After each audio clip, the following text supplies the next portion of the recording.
যারা যারা আমার সামনে থেকে অ্যারেস্ট হওয়ার কারণে অনেকের বউ পর্যন্ত তাকে তালাক দিয়ে চলে গেছে, বাবার জানাজায় যারা উপস্থিত থাকতে পারে না, মায়ের জানাজায় উপস্থিত থাকতে পারে না, সেই ভাইদেরকে ছাড়া আমি কিভাবে বন্দিত থাকি? আমি খুব বারাকান্ত, আমি খালি কান্নাকাটি করি, আমি আফসোস করি, হতাশায় আমি খালি চারিদিকে ঘোরাফেরা করি।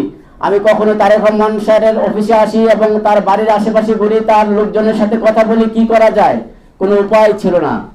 পরবর্তীতে আমি সানি ভাই সহ, গোড়া ভাই সহ, আমার এক সহযোদ্ধা যশোর জেলা যুবদলের প্রচার সম্পাদক এসকেন্দার আলী জনি, সেও অনেক ত্যাগী, প্রায় 60-এর উপরে তার মামলা।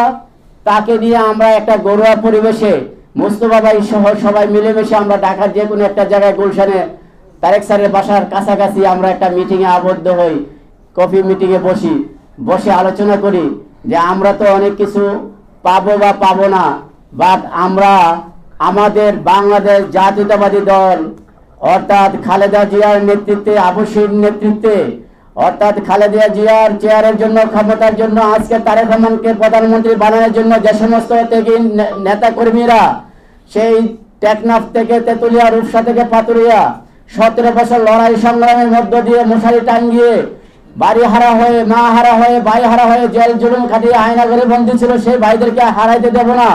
অর্থাৎ তাদেরকে বুকে আগলিয়ে ধরার লক্ষ্যই হবে আমাদের কাজ।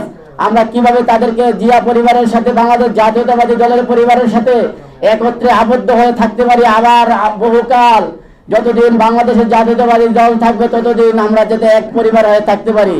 সেখান থেকে আমাদের বাংলাদেশ জাতীয়তাবাদী ত্যাগী মূল্যায়ন পরিষদের যাত্রা শুরু হয়। এখন একটি বৈঠকের মাধ্যমে আমরা সিদ্ধান্ত নেই যে আমরা সারা বাংলাদেশের যেখানে ছাত্রদল থেকে বঞ্চিত হবে, যুবদল থেকে পদবঞ্চিত হবে, মূল দল থেকে পদবঞ্চিত হবে, স্বেচ্ছাসেবক দল থেকে পদবঞ্চিত হবে, প্রতিহিংসার কারণে, রাজনৈতিক প্রতিহিংসার কারণে অথবা কোনো গ্রুপিং এর কারণে, হাইব্রিডদের বিরুদ্ধে আমরা সেই সমস্ত ত্যাগীদেরকে আমাদের এই দলে এনে তাদেরকে জায়গা করে দিয়ে তাদেরকে তারেক রহমানের কাছে পৌঁছে দেবো। এই ছিল গত 17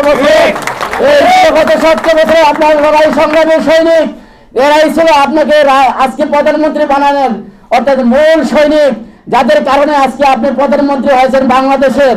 আজকে তাদের কথা শুনেন, তাদেরকে দেখেন, তাদের জন্য কিছু করেন। তাদের ছেলেমেয়েরা না হয়ে আছে, তারা আজকে নিঃস্ব আজকে তারা পথে বসে গেছে, আপনি তাদেরকে দেখেন।